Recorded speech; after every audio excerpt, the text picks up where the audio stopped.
Well, hello, and welcome, people both in real life and fittingly in the virtual world, to our 20th anniversary symposium. We've actually planned this since 1998. And pleased to now be able to deliver on a paper Larry wrote, Larry Lessig, in real life and fittingly in the virtual world. At the time, I think our 20th anniversary some structure. We've actually planned this since 1998 of what maybe was a field that would call. Pleased to now be able to deliver on a paper Larry wrote. Larry Lessig tried to offer up some theory. At the time, I think our 20th anniversary structure. We've actually planned intentions and projects of what he had embarked on then, pleased to now and take a look at the benefit of hindsight now that so much is written down. There is, or at least has been, a field of cyber law, where that has taken us. And we welcome your questions and comments, and we'll have a discussion among our three parties here as well. I also want to start by thanking Ben Galsharon for having the idea of, he was the one on the alarm clock that was like, it's been 20 years, isn't it time for a panel? And we agreed that it was, so thank you, Ben, for that. And we should introduce the folks that we have here to discuss things. Laura DeNardis, maybe I can introduce you since you are looming over the whole project. Laura was meant to be here today, but the winds and rain got the better of her flight out of DCA. So Laura, just tell us a little bit about yourself and perhaps when you first encountered the forces of cyberspace. Can you hear me okay? I will start with a quick audio check. Yes, we can. Wonderful. Well, thank you very much. It's wonderful to be here. My name is Laura DeNardis, and I'm a professor at American University, where I also serve as a faculty director of the Internet Governance Lab. I first discovered the forces of cyberspace when I was a graduate student at Cornell in 1988, when the Morris worm hit and got traced back to, eventually, Cornell. It got traced back to my building and got traced back to my floor. And a fellow graduate student, Robert Morris, had launched this. I became incredibly interested. It was his mistake to call it the Morris worm. The Morris worm. Yeah. I became very interested in that. Of course, I first became exposed to Professor Lessig's work right after Code and Other Laws of Cyberspace came out, and it really helped me to understand what I was doing at the time. I was a practicing engineer. I was doing work designing parts of internet infrastructure, especially for large Fortune 500 companies. But I also did security clearance work for the Department of Defense. And I always knew that what I was doing in terms of designing architecture was also a form of governance. And the book really helped me to understand that. So that was my first exposure to that work. Uh-huh. Wonderful. Professor Okediji, Ruth Okediji, tell us a little bit about yourself and, if you like, how you came upon the forces of cyberspace. So my name is Ruth Okediji, and I teach intellectual property law, copyright in particular, and trade, and a bunch of other international things. And I'm a faculty member here at Harvard Law School. I first encountered, well, first let me say I was standing in front of the Lewis building, for those of you who are familiar with the campus. And I used to work at Langdell, and somebody said, have you seen this paper? Man, this is like where you were when Kennedy was shot. I remember the exact spot, and I remember seeing Professor Lessig's name and going, who is this Lessig person? And I sat on that bench right outside Lewis and read the paper. Wow. And I will never forget both my sense of sheer terror that we were launching something that we had no idea where it would lead us. And then this sense of skepticism, like, well, how does he know he's right? And that began my own sort of work and research into both thinking about the internet as a form of governance, but also thinking about social interaction on the net, and the way in which law could mediate that or might not mediate that. And it's been 20 years, and Larry was right, and I'm still researching. Wonderful. Wow.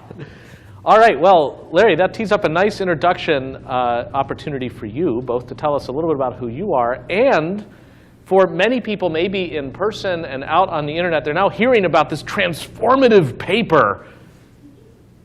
What was it saying?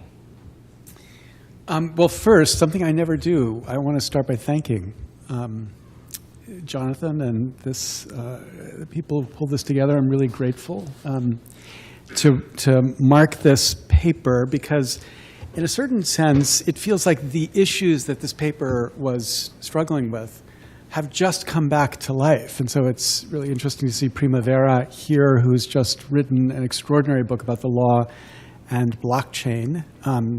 And it feels like this struggle all over again. And so I'm happy to have this moment to reflect on it and see what we've learned and maybe what we've not learned. So the basic impetus for the paper was frustration with Frank Easterbrook. You mean the esteemed judge on the Seventh Circuit? Yeah, who evokes frustration in most people who encounter him. Because he's a very strong-willed, very brilliant judge, and he gave a presentation at a conference we had organized at Chicago, where I was before I came here, where he basically said there is no law to cyberspace. There's nothing interesting about this. It's like the law of the horse. There's like contracts in cyberspace and torts in cyberspace and pornography in cyber. You know, there's all these things to regulate, but there's no thing that holds it together. And it seemed to me he was missing something pretty important. And what he was missing was actually a way of seeing what the objective of legal regulation in general was, or what the problem of legal regulation in general was. And that was to regulate the way, to recognize that regulation is always about a choice among different modalities of regulation. So we have, in a well-developed society, different ways of trying to bring about what we're trying to bring about. So we could use the very crude form of just regulating through law. The law tells you what you have to do. Or you could regulate by trying to use norms, social norms, to bring about what you're trying to do. Or you And could is you the government, or you could be anybody? You could be anybody, but let's start with the government. Okay.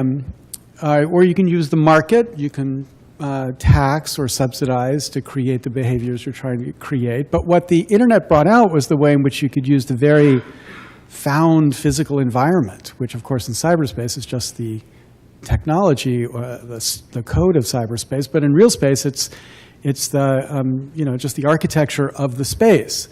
And depending on the choices you make in all four of those modalities, you bring about behavior differently, or you enable different kinds of behavior, or you disable certain kinds of behavior. So in this room right here, the architecture of this room, had they chosen to make the windows reach all the way down to the ground, that would have encouraged or enabled people to stare outside of the window rather than focusing on what was going on in the front. That would be, from the standpoint of pedagogical control, a bad design choice. But we can see the way in which the design choice enabled or disabled certain kinds of behavior that we might decide we're eager to enable or disable. And that's exactly the kind of reflection that I think every regulator needs to be thinking about. And especially because the government plays a role in that trade-off. The government decides which of these modalities it might try to deploy. And what it ideally should be doing is thinking about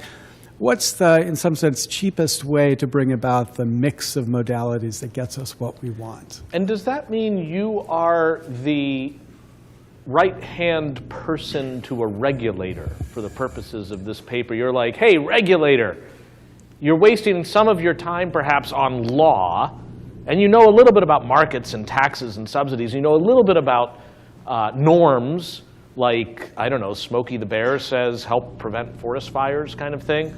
But boy, you're missing out. You could be regulating the code, and just, if you do, do it wisely. Was that kind of the disposition you had at the time you were writing? Well, I mean, that's kind of the story you would tell if ever there were a regulator interested in listening to me, which I've found not many in the 20 years. But I mean, that would be the conversation to have. But the important reason to have that conversation is to recognize that the contingency of at least the modality we're thinking of, the contingency of the architecture of cyberspace, can enable or disable the capacity to regulate. So way back in the day, 1998 was the time when we were still engaging with the brilliant John Perry Barlow, who 2 years before had made his declaration of independence of cyberspace, and had made it sound like cyberspace in its nature was a place that could never be regulated, and that in some sense life was going to move into cyberspace and be free of the government. And part of the motivation of responding to Barlow, and in this way in code, was to suggest, well, the regulability of that place is a function of the architecture of that place. So yeah, the architecture of the internet as it originally was made it really hard to regulate, but you might imagine the technology evolving to persistently watch everything you're doing and enable simple traceability back to the identity of the person who's actually doing it. And all of these evolutions in the architecture would increase the regulability of the space. And so then we need to decide, do we like that? Do we want that? And of course, the fear that I described in code more extensively than this paper was that there seemed to be an interest of both government and private markets to increase the regulability of the space, the ability to track and to trace what people were doing. Markets, commerce for the purpose of selling things, governments for the purpose of controlling people. And that if that's what we wanted, great, we were going to get it. But if it's not what we wanted, then we should think about what interventions might As you slow put that it, down. the kinds of things a commercial search engine or other enterprise might do to figure out where you are so they can ship you a pizza instantly without you having to say are the kinds of things that then could be adoptable by government. Laura, maybe I can ask you, as you were thinking about the pipes that the internet comprises metaphorically, thinking of Ted Stevens, the metaphorical pipes, to what extent is a framework like the one Larry was talking about informing that? And how much do you think now, maybe versus then, it's important for all citizenry to somehow be present at the kinds of meetings that, let's be honest, most people would find as boring as can be when we're talking about internet protocol or ICANN, domain name council or something? How important is it for the citizenry at large to be there, given that the choices made there affect the regulability of the space and therefore ultimately the behavior of the citizens online? There was an example just in the last 24 hours of how citizens can have an effect on the rights that are instantiated in platforms when Chinese citizens who are LGBT community members pushed back against censorship in Weibo that came from the government initially. So I'm always one who believes that there is a way for citizens to intervene. It gets a little bit more complicated. And how did they push back? Maybe you should tell that story real quick. I only have the media level awareness of it because the story just dropped today. But there are two different roles or two different models or views of the role of governance right now and the role of governments in internet governance. And the one coming out of China is really one about tightening controls more than they ever have been under the guise of cybersecurity. And one of the things that has been happening, similar to in Russia and other countries, is cracking down on certain kinds of information flows. And one of them was content related to LGBT community members. So Weibo actually turned back and reversed their decision. And that's the extent of what I know about it. But I think it's an example of how citizens can get involved. But your question, Jonathan, is a very important one because many of the decisions have nothing to do with the content level platform scenarios like that one. If you think about, one of the great contributions of this article and of subsequent books as well that Professor Lessig has written is this idea of the arrangements, and I've adopted this myself and in my own work, both as an engineer and a scholar of STS. The way I describe it in my own work is that arrangements of technical architecture are arrangements of power. This often has nothing to do with governments whatsoever. For example, the pipes. There are protocols, there are routing infrastructures, there are interconnection arrangements that connect to civil rights.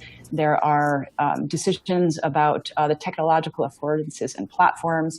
Just to give one or two examples that are very brief, the World Wide Web Consortium designs accessibility for the disabled into their protocols. This is a perfect example of how the architecture is also determining public interest issues. Getting a little bit more technical now, there are some protocols. In fact, while I was reading this article, I was working on my doctoral dissertation on IPv6, and that's something that perhaps only this crowd can appreciate. It's a single protocol that has enormous public interest implications. One of the decisions that had to be made was whether to design into internet addresses hardware identifiers, which would basically create an identity system connecting people to their laptops and therefore potentially to them. There are many, many other examples of this, certainly in social media platforms. Can citizens get involved in those? Absolutely. There is an effort right now in the Internet Engineering Task Force where it's hard to have the technical expertise necessary to get involved, but there is a surge right now in graduate students and young professionals and people from industry, but not necessarily involved in these protocols, to go to the meetings and have an impact. And I think they really do have an impact behind the scenes.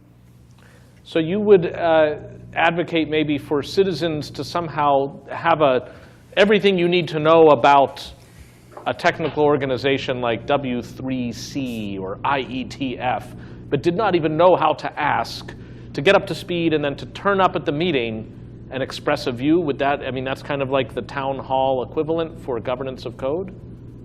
That is the town hall equivalent, but there is a major caveat that I'd like to suggest, and that's that some of the newer areas of cyberspace are embracing proprietary standards that come out of closed organizations. There really is a resurgence of proprietary protocol. This is certainly the case with the Internet of Things, where we have proprietary enclosure in a way that we never really had before. We also have it in even in social media platforms, and lack of interoperability between various kinds of platforms. In some of the standards organizations behind that, or even if it's not completely proprietary, there are organizations that don't let people in the room or that don't publish their standards for people to inspect them, which is a very important part of accountability. So that is a caveat. It's not possible to go to all of the meetings because not all of them are open. Yes. And that might, oh yeah, sorry, Larry. It's actually more than a caveat, right? I mean, this is the point of your work, right? Because, if you imagine the internet that starts and the consequence of its design is to create something like an innovation commons. This is what network neutrality is eager to protect. Since there's nobody who controls what content or what applications you get to run on the internet, what that means is the right to innovate for the network is held in common, and everybody can innovate, and if somebody likes your product, they'll take it. If they don't, it'll disappear.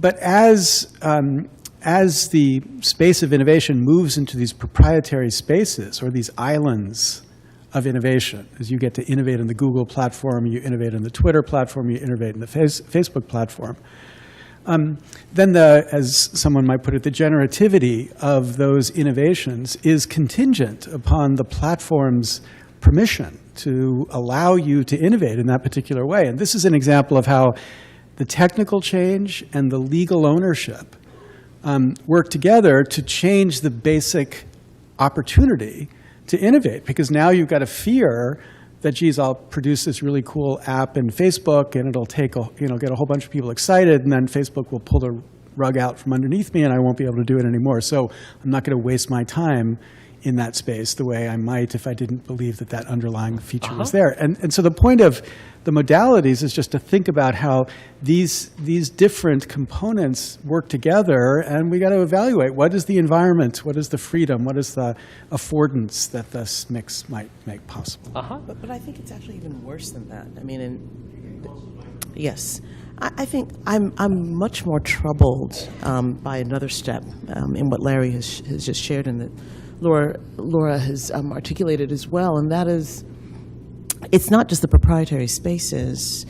Those are bad enough, but I think one of the things that the article set so starkly, at least in my eyes, 20 years ago, was that the choice of how we design freedom was muted by the mystification of the technology. So when Laura talks about, the importance of citizens showing up at this sort of equivalent town hall, it's important to show up even if you don't understand the technology, in my view, in part because there's some sense of accountability when there is presence. When there's no presence, then in fact the idea that those who want to go into their proprietary spaces can do so with no accountability becomes the baseline. We all begin to expect what we are told or how we're told the technology has to work, in part because we're not there to ask questions at the beginning and to participate in the choices, or at least to weigh in on the kinds of underlying values that each of these modalities represent. And so the accountability, the transparency gets pushed sort of as a second order priority, because what's really important is getting people on the app or getting people on the platform. And so I think even 20 years ago, Larry, I was struck in the paper by how difficult it would be for collective action problems, for all sorts of different reasons, to persuade a sufficient number of the population that these technical questions were in fact questions about constitutions and about law and about liberty. And Ruth, part of maybe what's lurking here is a long-standing distinction and then confusion about the public and the private. The kinds of meetings that maybe Laura was referring to, like those of the Internet Engineering Task Force or the World Wide Web Consortium, they're not public in the sense of government meetings, but they're public in the sense of a cultural and legal, in the sense of no IP claims made, intellectual property claims, understanding of a shared resource and a choice to govern it in some quasi-transparent or open way. At these IETF meetings, they call for a hum in the room to see if there's consensus, and anybody can kind of turn up for that. Or the World Wide Web Consortium has members, and they vote in a certain way, and membership has porosity to it. But almost by historical accident, there are other platforms and technologies that just as much influence our affordances. Laura kind of adverted to them with talking about proprietary platforms, and Larry was talking about these islands of innovation like Facebook and Google. Do you think the way to think of those going forward is, all right, well, they're private. We're not going to like nationalize them or internationalize them. We just need to regulate them from the outside at the margins. Kind of what appears to be contemplated for Facebook right now is it's going to hearings, will it be regulated? Or are there some platforms, even if they're private, so pervasive that they call for the kind of accountability, transparency, and participation that we normally think of as reserved to public governance systems? Yeah, I mean, I think I would perhaps suggest that I don't take solace in the idea that Facebook will be regulated if the point of that is that we move internal controls from a private company to the government. Mm-hmm. That doesn't strike me as the kind of both push in Larry's article about the regulability of cyberspace, nor does it solve, I think, Laura's point about these islands, these closed meetings. What I would expect is a regime sort of, maybe call it consumer protection, call it public policy, call it the health code, that there are these islands that eventually become significant enough that notions of public welfare, notions of how norms are even set, are so vital that it's important for the regulation to be both internal and external. In other words, we have consumer protection laws that the government can enforce and the private citizens can enforce. I don't see why we have to have a binary between either the private or the public. It's not clear to me that one of the advantages we shouldn't exploit of cyberspace is the possibility that as users, when you set your privacy controls, as governments, when you think about where data is stored and what your privacy laws will be, that kind of voice from users is as vital a source of governance as the formal governance that we might see coming from governments. And my sense is that if we're going to be serious about the idea of liberty, we're going to be serious about the idea that regulation is not just law, it is in fact code and law and norms and markets, that there has to be a way and a mechanism in which the voice of the users and the voice of the public gets channeled into the very architecture of the system. I mean, think about our disability laws, just to use the hypothetical that Larry raised in his book, and or even this classroom. Years and years ago, it was all right not to have access or accessibility built into the engineer's design of the building. The idea that people with disabilities, physical disabilities, should have equal access to a physical space is an idea that began to grow as people began to demand it and people began to recognize the legitimacy of that and the necessity of it. That then, of course, translates eventually into something that we call hard law, but it was stemmed from the expectation that equality was not just about putting words on paper, but that there was the sense that the architecture of the space required us to do something different for those who could not access it on the same terms. But the advantage in that case, that's a really great example, is ordinary people could have the imagination enough to recognize that you needed a ramp and that people in wheelchair could use a ramp to get into a classroom. That's not terribly difficult. Once you've seen it once, you can begin to.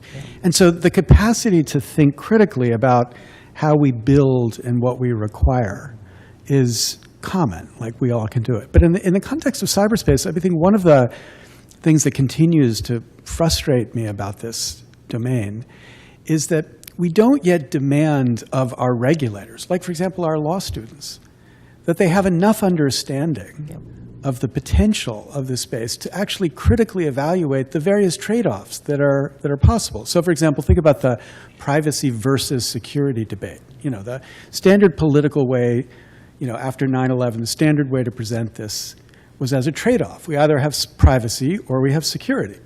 As if, you know, okay, given we've got terrorists, we're just going to have to give up privacy because we need security. And of course, anybody who knows anything about the technical infrastructure knows that's an incredibly crude framing of a much more subtle set of choices that could be made. There are ways to architect the identity layer. There are ways to build so that you could preserve traceability and still privacy, or at least pseudonymous privacy, and that the regulator needs to be able to imagine these alternatives when deciding which to demand. And that requires the understanding of these alternatives, which in some sense, you know, doesn't require necessarily you know how to code, but at least you know enough to see the options so that you could have the imagination, the equivalent of saying, let's build a ramp into the classroom, the imagination, the equivalent of saying, let's require that the technology enable this type of capacity so that we could do this and not that. But just one point, I think, Larry, that maybe it's ignorance, but the incapacity of the regulator to imagine those options is either, if you were thinking more nicely about the regulators, that they are themselves awestruck by the technology such that they don't think that they can access it sufficiently to imagine what the alternatives are. Or it could be a deeper problem where these private islands are sufficiently powerful enough, wield enough influence over the regulator, that they're saying, we're the experts, we're the technocrats, we know what is best for everyone. And what is happening, and I think you hinted this certainly in the laws of cyberspace, we see it more in your later work, where we're seeing this shift from citizens exercising liberty choices to experts who are, in essence, saying to elected officials, well, we know what's best and you have to trust us. And that, I think, is a much more dangerous, subtle shift about the governance of cyberspace than it's certainly much more subtle, much more serious than I thought could happen 20 years ago. Now, Larry, you drew first blood in this panel by using the word blockchain first. He's kind of got ahead of the inevitable invocation of it. It might be an interesting latter-day example, though, as a kind of test of your theory then and now. One conception of blockchain, especially distributed blockchain, is the idea of trying to build a technology that ties all of our hands, that gets a momentum all its own, for which it's really hard for anybody to intervene in how it works. Like, a key feature of it is its existence independent of any party trying to control it, including and especially government. And that represents then trying to build a technology that cannot be shaped, that is like a force of nature. And I'm curious how you think about that. Is that like, yes, you know, you all have leveled up, makers of the blockchain. You figured out how to use code to advance your values and to make it unchangeable? Or is it, what the hell were you thinking, people who made blockchain? Now there will be contracts put out on people's lives. And everybody was like, don't blame me. The atom split itself, really. I'm curious where on that spectrum, if that's the right spectrum, your own thinking lies for a technology as transformative and as apparently pecuniarily valuable as that one. Well, I mean, you know, so Primavera invited me to a conference I held, I guess, in 2015 in Australia. And it felt like 1998 all over again, or 1996 all over again. In a good way. Well, it was Australia, so it was... It was Australia. It's hard to be Yeah, it's got to be good. But you know, there are many people who are excited about the blockchain in the kind of John Perry Barlow way. Like, they imagined it just in its nature would make it impossible for governments to muck things up. It'd be like this it was like libertarian brilliance. And a lot of people seem to be attracted to it as if there was no bad to that, and like this is unavoidable. Like, this is what, and of course it raises all the questions, which again, as I read this paper, I'm kind of scared to read this paper, but I reread this paper for this panel, were all the questions right in the middle of that paper, right? So when you think about copyright law, and you imagine copyright law being enforced through technology, and we recognize copyright law has certain limits built into it, like fair use or limited terms. And you ask the question, well, will the coders build fair use, or will they build limited terms? And the answer is, why would they? And if they don't, if they have no reason to do it naturally, and you have a public policy that says we ought to be doing it, then that's a reason to be intervening to assure that these values are preserved. But in the context of the blockchain, that's a really hard choice. Now, you know, I do really genuinely recommend Primavera's book because it is a really subtle, sophisticated effort to do this law technology analysis on the blockchain to sort of raise these questions in exactly that context. But it seems infinitely more difficult, given the power of this machine, that machine, than it was in the context of the internet, because the internet was pretty fragile and malleable in a way that now, I feel you just used copyright, consumer-facing copyright, as an example of the code able to go far beyond the parameters that the law might choose to protect that which a creator has made. It'd be great, and this is really for any and all of the three of you. I'm curious, your reflection with 20 years behind us now, if I'm right as an approximation that what many of us who read your paper and were moved by it were thinking about copyright was big blinking red light. There's all these new technologies that we think can let us share stuff really easily, but the same technologies of digital rights, or as Richard Stallman would say, restrictions management, will lock it up tighter than ever.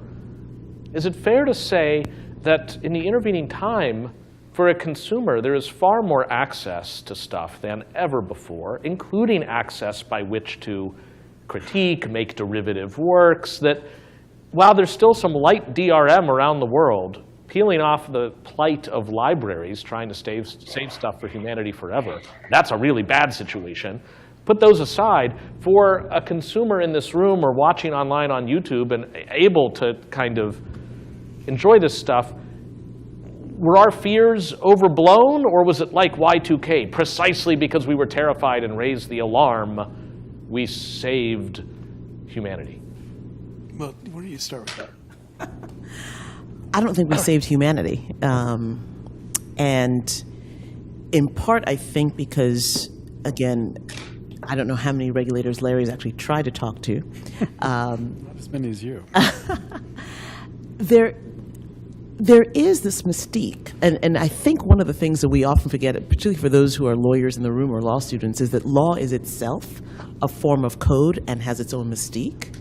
And so when lawyers get up and make the arguments that the internet is the place where pirates thrive, that feeds very easily into it's the place where terrorists hide. I didn't mean for that to rhyme, but the point is it sells. And it sells easily, it's pithy. And once you add that to the power of the market, we have created franchises that have made this nation extremely wealthy in the context of global trade. The idea that that would be threatened by the internet, followed by the threats of terrorist attacks and the fear of someone having greater technological abilities that might match or counter what we do, Yes. it created an environment in which the government, in many ways, I said see- we need stronger property. I see the rhetorical, and I mean genuine rhetorical linkage between a moral panic around copyright and a moral panic around, say, security and terrorism, and the way in which privacy may really be. I think if we were to poll the room, my guess is we'd find people at least as, if not more, nervous about privacy now as they were in 1998. But just on the IP front, do you think it's right that we're not in the copyright dystopia from the point of view of a consumer or a maker that we thought might come about? Yeah, you know, Jay-Z, I actually think that we're worse off than we think we are. I mean, the reality is that most of us in this room that are creating and sharing are creating and sharing in the shadows or in an environment in which nobody really cares about my article or Larry's or who's going to make the next, buck off of something that you've written, right? Most of us are sharing in what I call an innocuous space. There's no big market player per se that is interested in what you and I and most of the people in this room are doing. But if you were to touch one of these islands, the purveyors of these islands of creativity, the story would change very drastically. And I think that's the binary that concerns me, that we are seeing what those of us who are in the IP space have always known, is that there are these elite sort of bastions of creativity where if you were to touch a Disney or touch a McDonald's, if this was a trademark, the response that you get and the kind of reaction about what you can and cannot do is far different than if somebody circulated Larry's article 50 million times around the world. For which the real third rail is the Olympics. Well, there you go. Yeah, so, dare to mention the Olympics, but here's a great example of Yeah. this. So at the very beginning of 2000, I guess, I was friends with Sean Parker, who, at that time had helped start Napster. He would go on to Facebook and become, quite incredibly successful, but he also went on to Spotify. Okay, so when Sean Parker was in the early 2000s, his view was that copyright law was wildly outdated, needed to be updated for the internet. It was crazy, it made it impossible to do all sorts of obvious things, and it was a disaster. I was on a panel with Sean Parker about 4 years ago, and his position then was copyright law was perfect, shouldn't be touched. There was nothing wrong with copyright law. It was and the reason was his company, Spotify, had managed to negotiate the incredibly complicated set of structures that now copyright law was their asset because it made it impossible for anybody else to step in and do the very same thing. So when you think about the alternative, what the future could have been, one is the Spotify future, where of course we do have access to unbelievable amounts of music, and I love it, and it's relatively cheap, and that's fine. But compared to like Terry Fisher's vision of what copyright law could have been, like the ability to share and have some monitoring, but in a much more decentralized way that would have enabled much more competition and much more innovation around business models. I do think that it's worse than it seems to us because, from the standpoint of the people who care for innovation and the opportunity for this kind of creativity, it's not a great place, even if for the consumer, there's lots of things we can do without fearing. Got it. We're already 40 minutes in. We have 20 minutes left. I'm eager to get comment from folks in the room. Yes, sir, feel free to use the button in front of you with a UN-style microphone into which you can then speak. And feel free to tell us. I'm not doing everybody gets a shot at everything. So let's go to that question, and Laura will no doubt be able to work in her point. Yes? Sir? Yes? That's okay. Hi, I'm Zach, and thank you for this wonderful talk. I'm just wondering, my question is more about the price mechanism in the framework. So we mainly discuss about architecture and law and norms. For example, when Dr. DeNardis, you mentioned about the LGBTQ incident recently on Weibo. From my perspective, actually, I think it's more related to the regulatory arbitrage between different platforms. For example, China has the largest online LGBTQ dating app that has a very strict regulation on all kinds of content, like obscene violence content and live streamers. But on Weibo, there are still a lot of obscene and those content. So this time, their major target is about this kind of content to reduce this arbitrage. And actually today, they gave a response saying that we no longer target LGBTQ, we only target the obscene. It's actually, they're very stupid by putting them together. And so the LGBTQ community was super angry at them, and they posted like 200 million posts under the same hashtag, we are homosexuals, what are you going to do with us? And then I think Which is the sort of revolution Laura was talking about. Yes, that's the revolution just happened this week. And today Weibo said, we're no longer cleaning these contents, we're only cleaning obscene and violent contents. So from my perspective, it's because of the arbitrage between these profits from different platforms that generated certain blocks. And what the Chinese government and certain platforms are trying to do is they're cleaning the arbitrage to level it. This is what I'm doing with Professor Tushnet. We're trying to analyze how the advertising ecosystems on different platforms from the market perspective to influence this whole from your framework perspective. So I would love to know how can we put more emphasis and discussion about the market part in the CIS framework. Well, I do think that the market part becomes a central organizing regulator. So again, the Spotify example is that. To the extent the price of Spotify is really cheap, so it's easy to opt into full compliance for most people. And yet the cost of competing with Spotify is incredibly high because the regulatory infrastructure is so. Those are two price mechanisms that create the market that Spotify likes and the potential Spotifys don't like. And it's a combination. Price is always a function of property rules and contract rules. So it's a combination of property rules and contract rules that get exploited like that. But I think that for most of us, that's the way at which it gets expressed. Just what does it cost to do the right thing, or have the opportunity to do it. Laura, did you want to respond? I'd be very happy to weigh in. I think and I'll tie it with a few of the comments that were before that as well. It's very important to think about some of these issues as not being about content.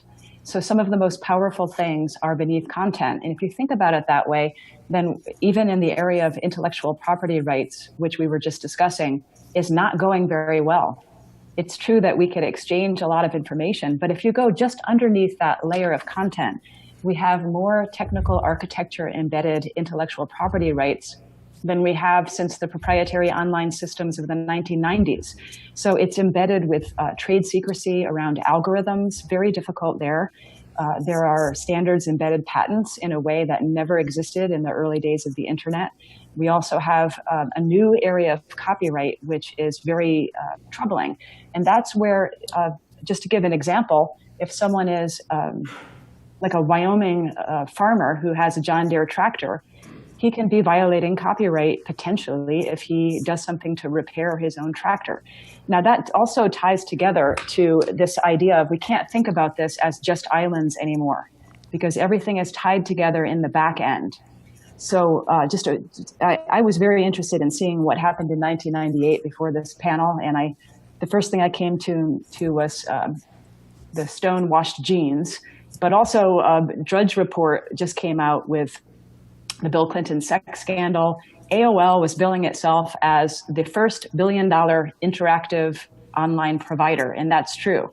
but they were an island of automation. If you look at the way platforms, now tying it together with the recent comment, if you look at how platforms are operating, they're not islands anymore. They are islands in terms of interoperability and moving us away from permissionless innovation, but they are tied together in the back end by these third parties that collect the data about us, that aggregate the data, and it's not just among private platforms, but it's also with governments.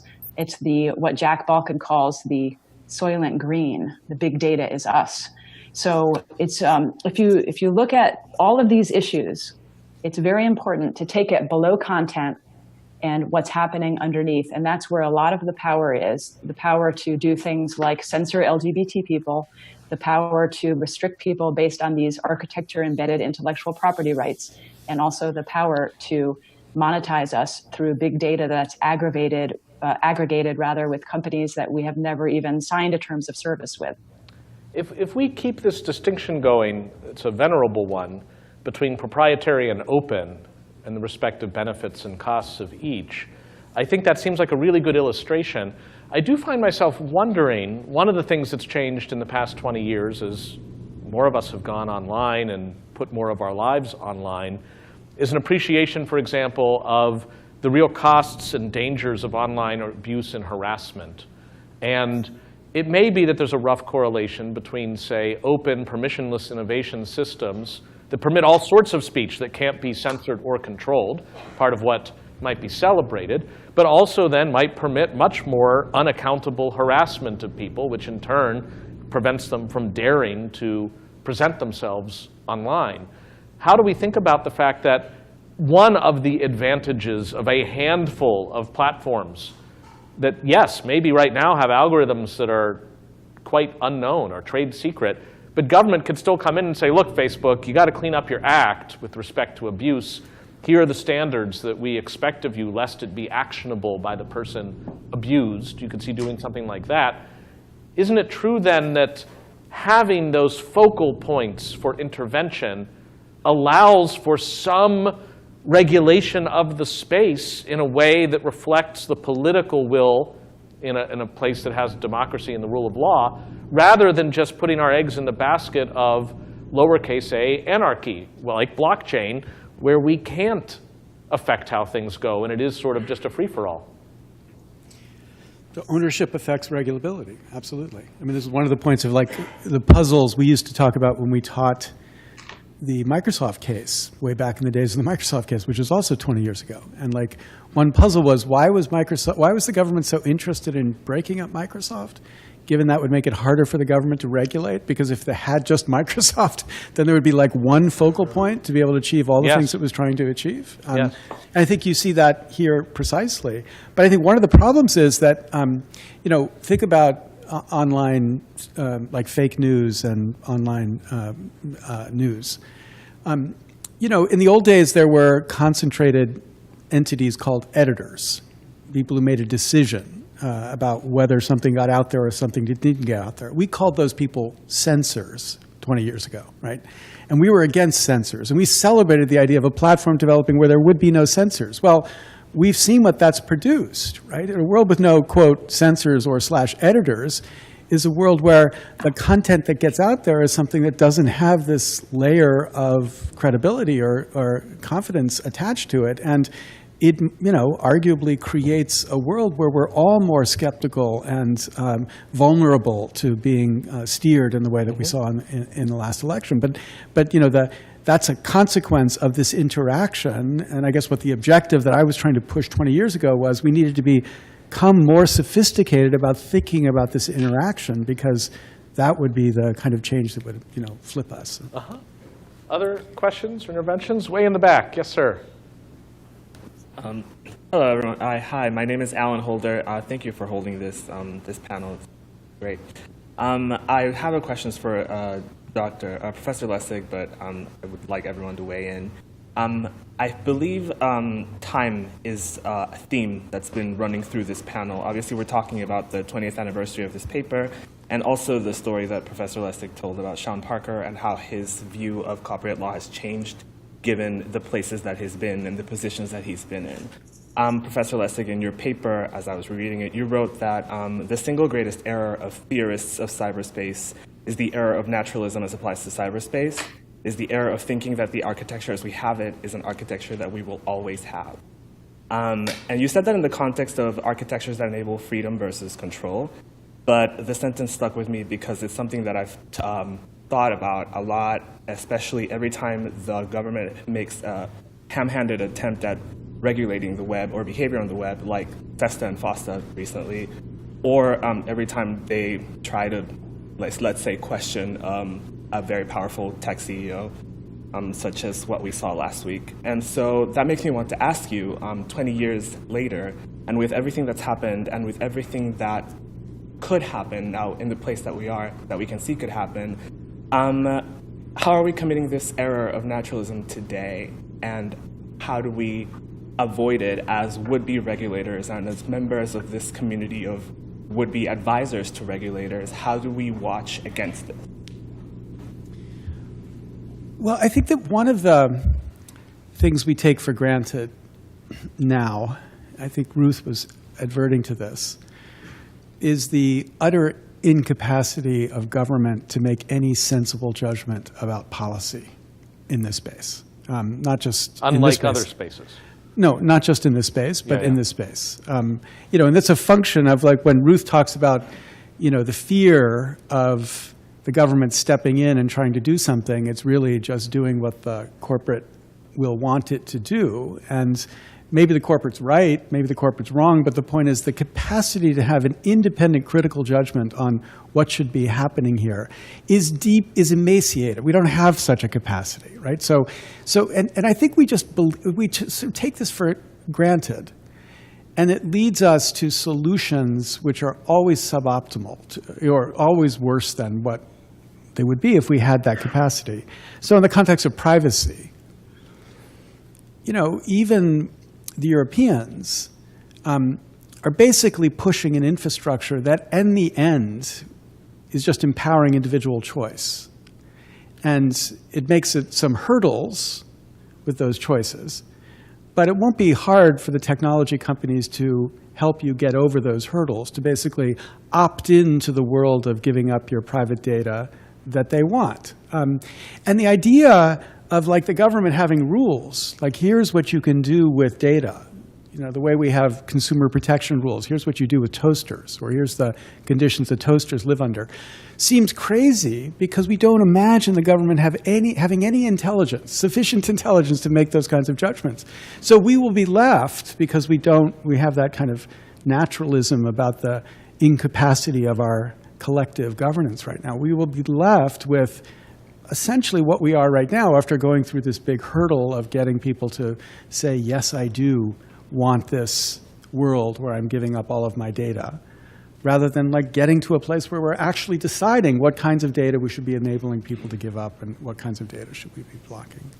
And I think what troubles me quite significantly is we have this 911 mentality when it comes to policy. We only seem to appreciate the danger, and I'm talking about policymakers who should be thinking about the future. And we only seem to appreciate the danger when it is at our doorstep. It's already happened, and then there's this reaction to, well, let's fix this problem now, rather than identifying that there's a systemic problem, that there's a design problem, and that avoiding something in the future requires us to be thinking about it today, not tomorrow when the problem occurs. So that 911 mentality, I think, is something that we need to begin to ask ourselves. How do we create a culture in which the debate and the questions about options and modalities are questions that we can make dispassionately with the sorts of experts that weigh in, but ultimately we make a decision. And it might be the wrong decision at the moment, but at least we've started somewhere and we can build upon it. And we don't have that space when all of a sudden there's a crisis and we're trying to respond to that crisis. So I think that's really important. There's a verse that I love that says, without a vision, people cast off restraint, they perish, right? What's the vision for what cyberspace should look like 20 years from now? So that's I think, a really important question. The other thing is, in our discussion about intellectual property, it's striking that we now have blockchain, a huge reliance on contract law. But if you look at the law of contracts, very little innovation when it comes to technology. The rules and norms about how you contract, what makes a contract valid, can you sign away, all of these rights without, just because you clicked, even though everybody knows you can't read. There's been no serious attempt at innovation in other legal regimes that might create the sets of constraints around architecture that you might otherwise find. And so it's not just that we are missing sort of the mark in the area of cyberspace, it's that the regimes that surround cyberspace also have not received the attention that they ought to receive. And so we are, I think, in a moment in which what we think of as a public welfare in some ways has been compromised because the seduction of being on the platform the tentacles of the platform have sunk deep enough that uprooting people out of their respective cyberspaces is now going to be a challenge for a regulator. You've got to think about how you do that. I don't know, Laura, if you wanted to jump in or if... Okay. Well, we're almost at time. Maybe we should bring it in for a landing, and I hope, of course, people can stick around and there's a reception afterwards for people lucky enough to be in real space. But Larry, let me ask you, what would you tell 20 years ago, Larry, non-goatee Larry, which means good Larry, you're evil Larry. What would you tell good Larry that with the benefit of hindsight that he's missing? Or is this article quite possibly prescient enough and hedging enough in its claims that it reads just as well now as it did then? Well, I think that what was missing is this practice of recognizing the trade-offs through the experience of making them.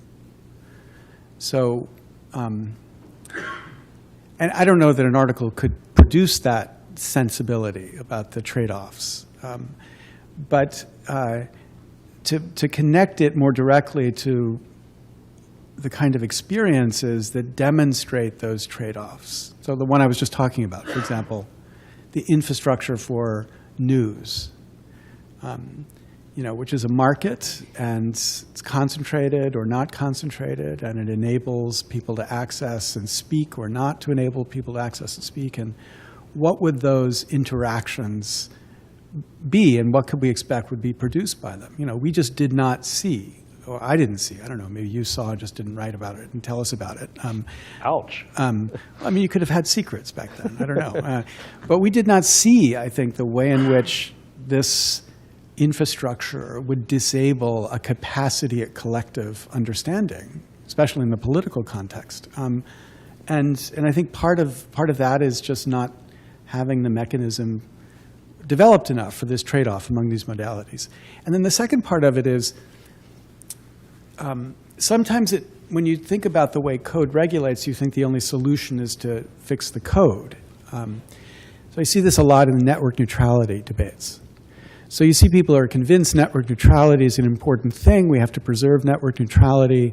And so they go to the FCC and they basically say, we want you to be regulating code in the following ways to make sure that there's network neutrality. But it might be that code is just exactly too complicated, a thing to regulate to preserve network neutrality. Instead, you ought to be regulating contracts. You ought to be saying to network providers, you're not allowed to have a contract with Disney that says you will provide Disney contact on your, so that it's at that simple place that we're affecting the regulation rather than the complex space of trying to ask, is this quality of service regime really just a way to allow you to discriminate? And so I think it's just the facility of this interaction that I think that was not enough there that I wish we could develop. Now, one of the distractions of my life right now is I'm playing in a space where they're developing this virtual persistent AI world, the largest persistent virtual AI world. And they're embedding in this the choice for each of these communities to select the form of governance. And you are single-handedly designing that. I'm not I'm talking to them. They're doing the building and the coding, but they're designing it. Look But at the point that is, Oppenheimer-esque maneuver of I just gave him the layout for the bomb.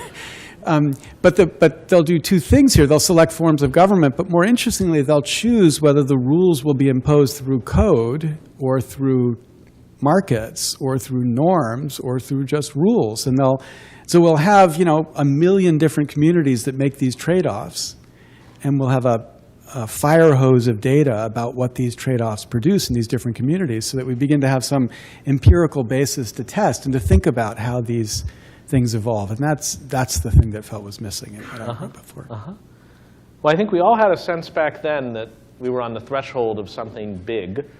One way to look at that is just humanity had, through applied technology, empowered itself on average, that there was power now that previously had been chance or affordance where previously there had been none, and immediately gave to the question of where will it concentrate, who will it benefit, who will it disadvantage, and who makes choices about it.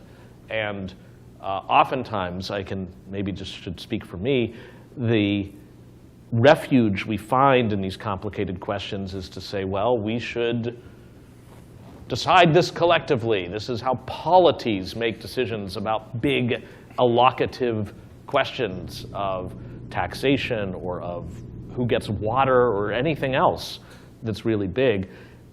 It's just tough in a time where, as was pointed out, there isn't a ton of faith in institutions to function in ways that either work at all or work in ways that reflect some sense of what a polity wants. And when you have a polity that now appears to be global and maybe a desire not to localize the rules as you just described, there are real puzzles about how this power will be exercised in whose favor. And I guess those have only gotten more complicated and almost dire over time.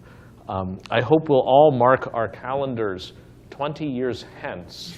Let's get back together. Either that or we will already have all been joined in the singularity and can just devote some cycles to thinking about where it has gone in stop motion photography from now to then. But in the meantime, please join me in thanking Ruth and Laura and Larry for these reflections on things.